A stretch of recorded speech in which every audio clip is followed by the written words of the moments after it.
Boy, you missed a spot. 5 words that would unleash hell.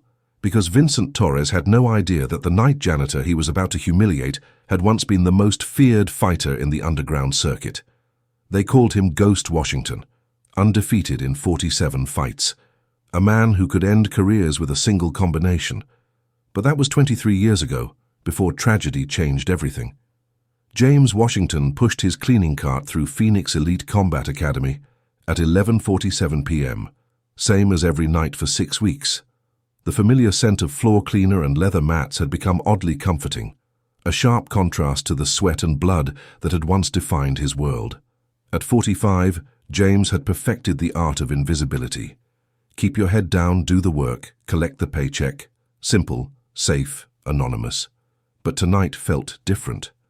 Vincent Torres's advanced class should have ended an hour ago, but the 28-year-old instructor was notorious for running late when he had an audience to impress. Tonight's audience included Rebecca Martinez, a reporter from Arizona Combat Sports Weekly, doing a feature on the state's top martial arts schools. Vincent had built Phoenix Elite from nothing into Arizona's most prestigious dojo through genuine skill and relentless ambition. But success had fed an ego that believed respect was something you demanded rather than earned. As you can see, Vincent was saying, his voice carrying that particular tone reserved for people who've never been truly tested. Phoenix Elite isn't just about technique. It's about discipline, hierarchy, and understanding your position in the martial arts world.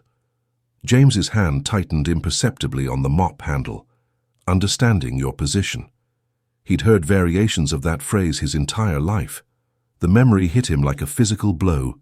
Detroit, 1985. 8-year-old Jimmy Washington watching his grandfather being told to know his place by a store clerk who assumed an elderly black man couldn't afford to shop in their establishment. "Remember, Jimmy," his grandfather had whispered afterward, his dignity intact despite the humiliation, "a man's strength isn't measured by what he can destroy, but by what he chooses to build." James blinked back to the present. The reporter was taking notes, while Vincent demonstrated a complex throwing technique on Lisa Park, his most dedicated brown belt student who'd been training for 4 years. "The key," Vincent continued, "is understanding that respect in martial arts is earned through dedication and—" That's when he noticed James. "Excuse me," Vincent called out, his tone shifting from instructional to irritated. "Boy, you missed a spot." The word hung in the air like a curse. James felt every eye in the room turn toward him. Rebecca Martinez looked up from her notepad, pen suspended mid-sentence. Lisa Park's face went pale. She'd trained here long enough to recognize dangerous moments. But it was Miguel Torres, Vincent's older brother visiting from Texas, who spoke up first. "Vincent, man, maybe just—" "Miguel, please." Vincent cut him off with the authority of someone who'd never learned the difference between respect and fear. "I'm trying to maintain professional standards here." Professional standards. Another phrase that had been weaponized against James his entire life. Before James Washington became a ghost in Denver's nighttime economy, he was Jimmy Washington, a 19-year-old kid from Detroit's East Side who discovered that his hands were weapons. Murphy's Boxing Gym, 1988. The old Irish trainer, Patrick Bulldog Murphy, watched young Jimmy work the heavy bag with movements too smooth for someone so green. "How you got natural timing, kid?" Murphy said, spitting tobacco juice into a coffee can. "But timing don't pay the bills." Jimmy's mother needed surgery. His sister needed college tuition. His grandmother needed medication that insurance wouldn't cover. That's when Carlos the Fixer Mendoza approached him after a particularly brutal training session. "I know you need money, kid, and I know people who need entertainment." The underground circuit wasn't glamorous. Basements in abandoned buildings, warehouse spaces that reeked of sweat and desperation, makeshift rings where desperate men fought for grocery money and dignity. Jimmy's first opponent was Crusher Williams, 240 pounds of pure muscle and bad intentions. The crowd of 40 or so gave Jimmy maybe 30 seconds before he'd be unconscious on the concrete floor. 3 minutes later, Crusher was the one unconscious, and Jimmy Washington had earned his first $1,000. "You move like smoke," said Tommy Rodriguez, a fighter who'd been watching from the crowd. Tommy was built like a brick wall, but moved with surprising grace. They're gonna start calling you Ghost if you keep fighting like that. Tommy became Jimmy's best friend, training partner, and the brother he'd never had. They sparred together, learned together, and watched each other's backs in a world where trust was rarer than honest promoters. For 8 years, they dominated the Midwest underground circuit. Jimmy Ghost Washington and Tommy the Wall Rodriguez, names that were whispered with respect from Chicago to Detroit to Cleveland. But respect built on violence is fragile, and on March 15, 2001, it would all come crashing down. James had been mopping the same section of floor for 30 seconds, an impossibly long time for someone supposedly untrained. His movements were too fluid, too economical. Each stroke of the mop demonstrated a level of body control that most athletes never achieved. Lisa Park had noticed it weeks ago. The way James moved through space, always aware of his surroundings, never wasting motion. It reminded her of the old kung fu masters in documentaries, men who'd survived wars and emerged with wisdom instead of bitterness. "You know what, Rebecca?" Vincent announced, turning to the reporter with a showman's smile. "I think our readers would be interested in seeing a real martial artist demonstrate proper technique against someone completely untrained." The reporter raised an eyebrow. "You want to spar with the janitor?" "Not spar," Vincent corrected, his voice taking on that particular condescension reserved for people he considered beneath him. "Demonstrate. Show the difference between years of dedicated training and, well, pushing a mop for minimum wage." James continued cleaning, but something in his posture shifted. A change so subtle that only someone with real fighting experience would notice. His breathing remained controlled, but his center of gravity lowered by maybe an inch. His grip on the mop handle adjusted slightly, fingers finding a position that could transition to combat in a microsecond. Miguel Torres, who'd spent 6 years as a Marine before becoming a construction foreman, felt every alarm bell in his head start ringing. He'd seen that shift before in Marines who'd survived multiple deployments and learned to mask their lethality behind civilian facades. "Vincent," he said quietly, "I really don't think this is a good idea." But Vincent was already committed to his performance, especially with Rebecca's camera phone now recording. "Tell you what," he said, addressing James directly. "Put down that mop and help me show these folks what real martial arts training looks like compared to whatever it is you do." James slowly turned around, movements controlled with the precision of someone who'd spent decades learning exactly how much force was necessary for any given situation. "I'm just here to clean, sir," he said quietly. "Don't want to interrupt your interview or cause any problems."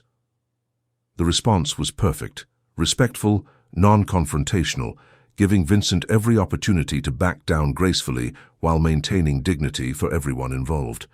Instead, Vincent laughed, the sound of a man who'd never faced real consequences for his actions. "Interrupt? Boy, you are the interruption. Walking around here like you belong in a place that caters to serious martial artists." That's when Lisa Park made a decision that would change everything. "Sensei Vincent," she said, her voice carefully controlled. "Maybe we should just finish the interview. It's almost midnight, and some of us have work tomorrow." Vincent's glare could have frozen fire. "Lisa, are you questioning my teaching methods? Because maybe you need to find a gym that's more accommodating to your delicate sensibilities." The threat was clear. Phoenix Elite was the premier dojo in Arizona. Being asked to leave would devastate any serious martial artist's reputation in the state. But it was also the moment James Washington made his first mistake in 23 years. He looked up. For one split second, Vincent Torres stared into the eyes of a man who'd killed with his bare hands. Detroit, 1987. 15-year-old Jimmy Washington walked home through the East Side, textbooks balanced carefully in his arms. Straight A's weren't common in his neighborhood, but his mother had made it clear education was the only way out of generational poverty. He was 3 blocks from safety when Officer Patterson's patrol car pulled alongside the curb. "Hey, boy, what you got in that bag?" Jimmy's heart hammered against his ribs. "Just school books, sir." "Don't lie to me, boy. Empty it on the sidewalk. Now."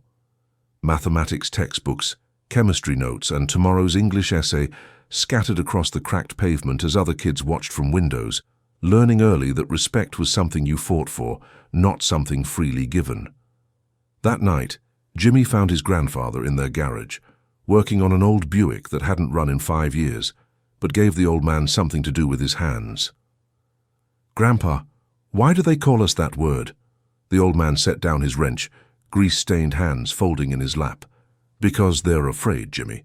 Afraid that if they see us as full human beings, they'll have to examine what that makes them. I want to hit them. All of them. I know you do, grandson. But anger's just pain wearing a disguise. If you're going to fight, learn to fight smart, not just hard."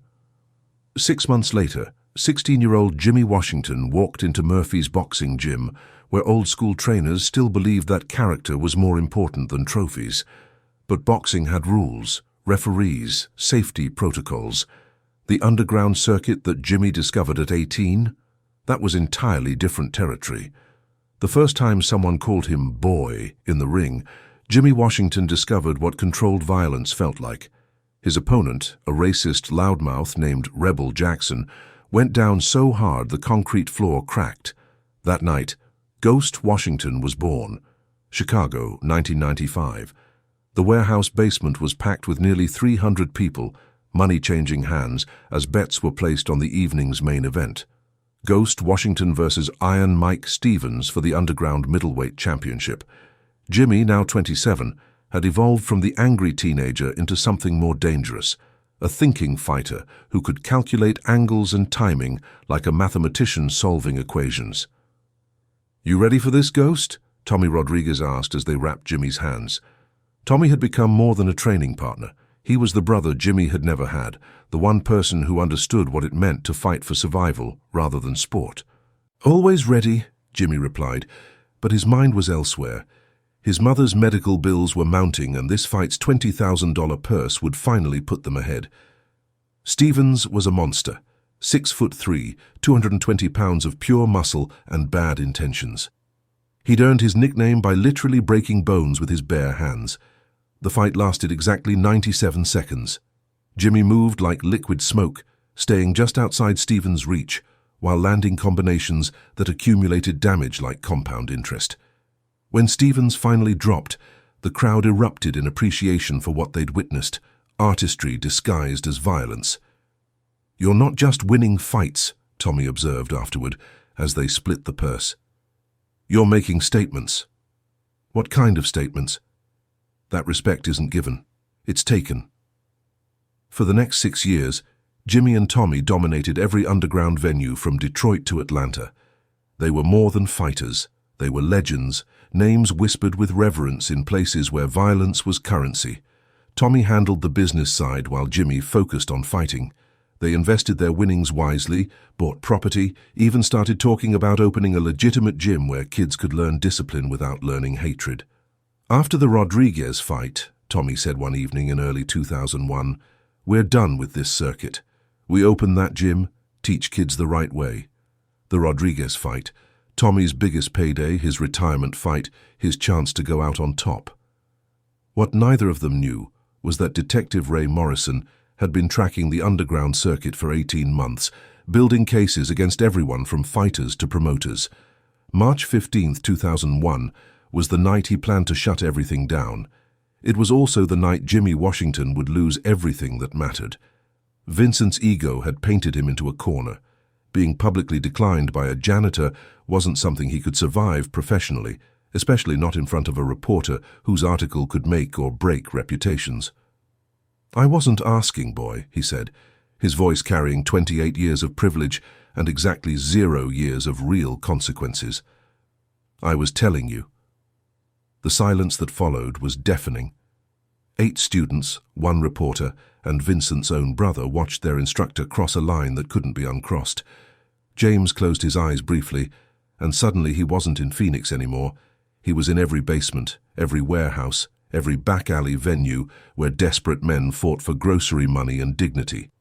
But mostly he was back in Chicago, March 15, 2001, facing his best friend, Tommy Rodriguez, in a fight that would end everything. "James," Miguel Torres said quietly, recognizing something in the janitor's demeanor that his brother was too arrogant to see, "you really don't have to do this, man. James opened his eyes, focusing on Miguel, the only person in the room who seemed to understand that some buttons once pushed couldn't be unpushed. "Vincent," James said, his voice carrying quiet authority that made everyone lean forward. "You really don't want to do this." Vincent forced a laugh that sounded hollow, even to his own ears. "Don't want to do what? Show my students what real martial arts looks like? You're about to learn something your instructors apparently never taught you. And what's that, boy?" James smiled then, not friendly, but the smile of someone who'd just been given permission to stop pretending. Respect. Rebecca Martinez had stopped taking notes, her journalist's instincts recognizing that she was about to witness something significant that would change her entire article. Vincent Torres had legitimate skills, 12 years of dedicated training, countless tournaments, genuine technical ability. His combination work was clean, his footwork solid, his understanding of distance and timing better than 95% of martial artists. But he'd never faced someone who learned to fight where the only rule was survival. James didn't assume any fighting stance. He just stood there, relaxed, like he was waiting for public transportation. "Problem?" James asked softly. Every instinct Vincent had developed over 12 years of training screamed that something was fundamentally wrong. The janitor's casual posture should have been reassuring. Instead, it was absolutely terrifying. "Just surprised you're not even trying to defend yourself," Vincent said, his voice cracking slightly under the pressure. "Vincent," James said, using his name without the title for the first time. "Last chance. Apologize to Lisa for threatening her training. Apologize to your students for turning their education into your ego trip. And apologize to me for forgetting that every human being deserves basic dignity." Miguel stepped forward. "Vincent, take the out, little brother. Just apologize and move on." Vincent could have preserved his reputation, could have learned something about humility, and grown as both an instructor and a human being. Instead, he attacked. The first combination was textbook perfect. Jab, cross, hook thrown with tournament precision. Fast, technical, devastating to 99% of untrained opponents. James wasn't in the 99%. The movement was so subtle that half the students missed it completely. James simply wasn't where Vincent's fists were aimed, shifting maybe 6 inches, but it might as well have been 6 miles. "Nice technique," James commented, breathing normally while Vincent gasped for air. "Clean form, excellent speed, but you're telegraphing intentions with your shoulder position." Vincent spun around, trying to relocate his target. How had someone moved so fast without appearing to move at all? Lisa Park managed to follow the second exchange.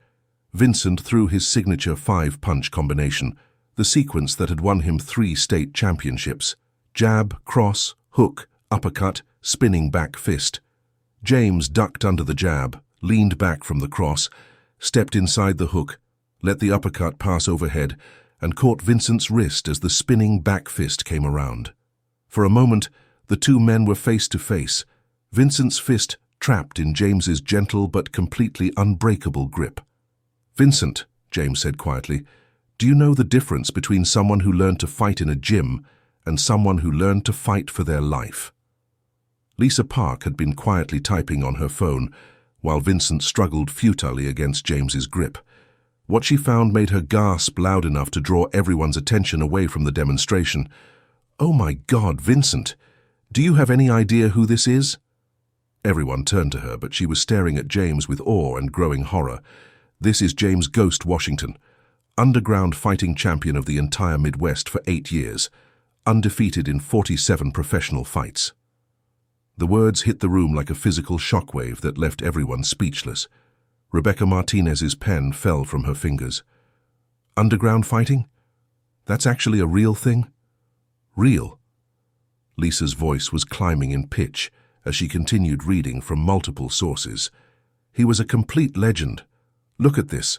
Knocked out Iron Mike Stevens in 97 seconds, beat the Hammer Johnson for the middleweight title in 1999.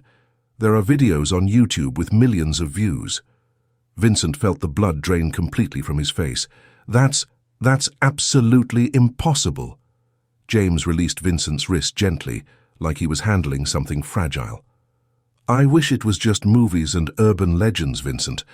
But when you grow up in certain neighborhoods, sometimes fighting for money is the only way to keep your family's lights on. Miguel Torres was staring at his phone now too, scrolling through articles and video clips. Jesus Christ, James.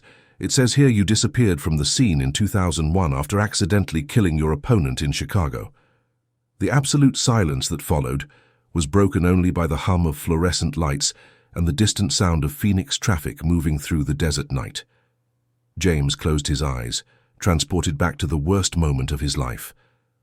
Tommy Rodriguez wasn't just an opponent, he was my brother. We grew up together, trained together, fought side by side for 8 years. But that night... What happened? Rebecca asked, her reporter's instincts overriding her shock. Someone in the crowd called me that word. The same word Vincent used tonight. I let 23 years of accumulated rage take control instead of staying disciplined. James's voice was barely above a whisper. Tommy took the full force of a lifetime of anger that had absolutely nothing to do with him. Vincent was visibly shaking now, the full weight of his mistake crushing down on him. I had no idea who you were. But that's exactly the point, James replied with infinite sadness. You felt comfortable using that word because you thought I was powerless to respond. You thought my job title made me subhuman. The warehouse basement was electric with anticipation. Nearly 400 people had packed into the space, the largest crowd the underground circuit had ever seen. Ghost Washington versus The Wall Rodriguez, best friends about to face each other for the underground heavyweight championship and a purse of $50,000. You sure about this, Jimmy? Tommy asked as they wrapped their hands in the makeshift locker room, really just a section of the basement separated by hanging sheets. We could walk away right now, take our savings, open that gym we've been planning. Jimmy shook his head, focused on the mental preparation that had carried him through 46 fights. My mom needs that experimental treatment, and you need to pay off Carmine's debt. One more fight, then we're both done forever. What neither of them knew was that Detective Ray Morrison was in the crowd that night, accompanied by 2 undercover officers. He'd been tracking the underground circuit for 2 years, building cases against everyone from fighters to promoters, to the organized crime figures who funded the bigger events. Tonight, he planned to shut down the entire operation. The fight started clean, 2 best friends showing the crowd what real skill looked like when ego wasn't involved. For 3 rounds, they danced around each other, neither really trying to hurt the other, both putting on a show that would give the crowd their money's worth without serious damage. Then someone in the crowd shouted it, "Come on, Ghost, stop playing with that boy." But the voice wasn't directed at Tommy, it was aimed at Jimmy, and the crowd picked up the chant. "Boy, boy, boy." The sound echoed through the basement, and Jimmy Washington felt 23 years of suppressed rage bubble to the surface like lava finding a crack. Tommy saw the change in his friend's eyes immediately. "Jimmy, no, stay smart, stay controlled, don't let them get in your head." But Jimmy was already gone, replaced by something darker, something that had been fed by every slight, every insult, every time someone had tried to make him feel less than human. The combination that followed was meant for everyone who'd ever called him boy, everyone who'd made him feel small, everyone who'd tried to break his spirit. Jab to set up distance, cross to the temple, hook to the liver, uppercut to the chin. Tommy never saw it coming, never had a chance to defend himself against his best friend's accumulated lifetime of rage. The sound of his head hitting the concrete floor silenced the entire warehouse instantly. "Tommy!" Jimmy dropped to his knees, cradling his best friend's head. "Tommy, wake up, man! Come on, brother, don't do this!" But Tommy Rodriguez was already gone, killed by the fury that Jimmy Washington had carried his entire life. "Ladies and gentlemen," the coroner would later write, "Thomas Rodriguez, age 24, died of blunt force trauma to the head. Cause, loss of emotional control by opponent." That night, Ghost Washington died too. In his place stood James Washington, a man who would spend the next 20 years learning to live with what uncontrolled anger could destroy. Detective Morrison made his arrests, but Jimmy Washington had already disappeared into the Chicago night, leaving behind his entire identity and everything he'd ever known. That's when Vincent Torres made his last and worst mistake of the evening. Whether from panic, wounded pride, or simple refusal to accept the reality of his situation, he launched one final desperate attack while James was lost in painful memories of that tragic night in Chicago. This time, James didn't just evade. Vincent threw a wild haymaker with everything he had left, 12 years of training channeled into one last-ditch effort to salvage his shattered reputation. James caught his wrist mid-swing, stepped to the side, and used Vincent's momentum to guide him into a perfect hip toss. But instead of slamming him to the ground with the force that had once killed his best friend, James controlled the throw completely, lowering Vincent gently until he sat on the mat, completely unharmed but utterly humbled. The entire sequence took less than 2 seconds and demonstrated more martial arts mastery than most people witness in a lifetime. "That," James said calmly, his breathing still perfectly controlled, "is the difference between fighting angry and fighting smart." Vincent sat staring up at James, his entire worldview completely shattered. How did you make that look so effortless? 23 years of training, 8 years fighting for survival, 15 years learning to control what that training created. James extended his hand to help Vincent up, plus about 30 seconds of you giving me permission to stop hiding who I used to be. Vincent took the offered hand, his grip weak with shock and newfound respect. "James, I'm so incredibly sorry. I don't even know where to begin apologizing." "Apologies are just words, Vincent. What matters is what you choose to do differently starting tomorrow morning." Rebecca Martinez had recovered enough to start taking notes again, her entire article now completely reframed. "Mr. Washington, this is an incredible story of transformation. Would you be willing to do a follow-up interview about your journey from underground fighting to being a janitor?" James smiled without any trace of bitterness. "I clean things for a living because after spending 8 years being celebrated for breaking things, there's something genuinely healing about work that makes things whole again." Lisa stepped forward hesitantly. "Mr. Washington, would you consider teaching here? We could all learn from someone who truly understands what martial arts should represent." James looked around at the 8 students, all now looking at him with genuine respect and curiosity, rather than the dismissal he'd grown accustomed to. "Maybe, but not fighting techniques." "Then what would you teach?" Vincent asked, still struggling to process everything. "How to be strong without needing to prove it constantly. How to carry power without letting it corrupt your character. How to transform your pain into purpose instead of passing it on to innocent people." Miguel raised his hand like a student. "James, if you were that successful as a fighter, why do you choose to work nights cleaning a gym?" James smiled, the first genuinely warm expression of the evening. "Because every single person deserves respect, regardless of their job title or social position. And because sometimes the most important battles are the ones nobody sees, the fight against becoming the very thing that once hurt you." Phoenix Elite Combat Academy looked completely different than it had that night in March. The first thing visitors noticed was the new mission statement prominently displayed by the front door. "Strength is not measured by what you can destroy, but by what you choose to build. Character defeats technique every time. Sensei James Washington, head instructor." James stood before a class of 67 students, the largest enrollment in the gym's history.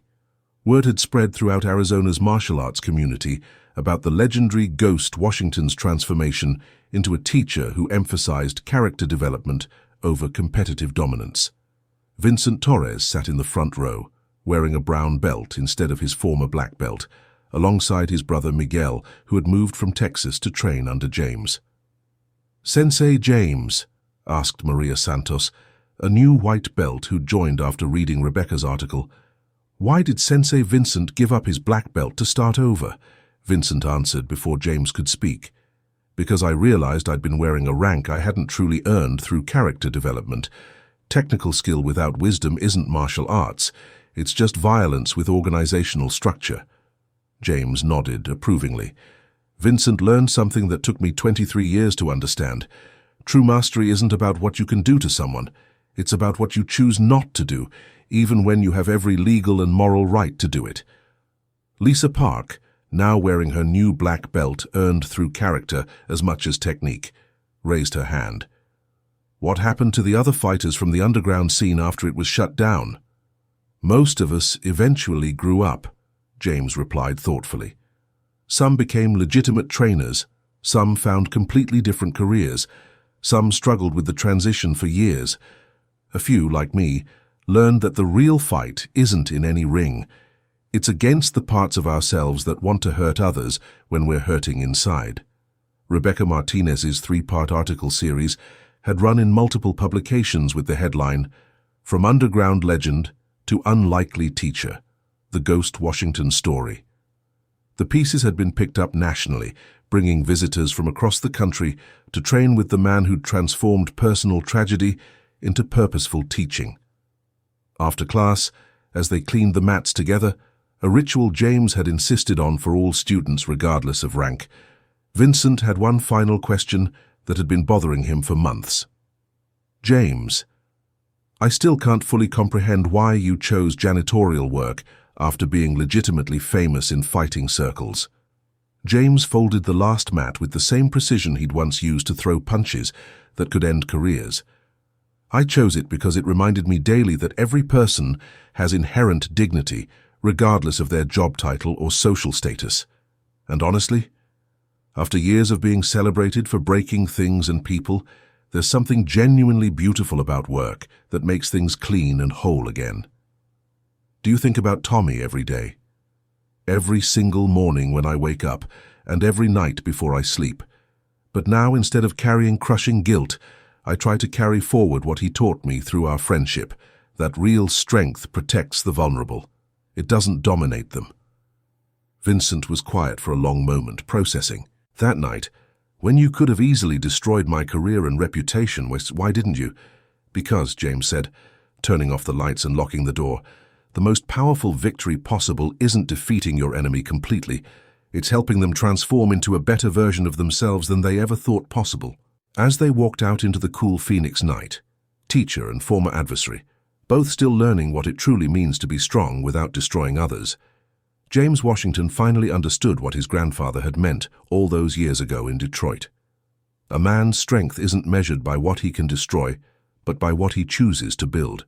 And sometimes what you build is a bridge over the very chasm that once divided you from your fellow human beings. The strongest people aren't those who show strength in front of us, but those who win battles we know nothing about. If you enjoyed this story and want to hear more powerful tales from the world of underground legends, respect and redemption, make sure to hit that subscribe button, like and share this video. Your support helps us bring more stories to life. See you in the next one.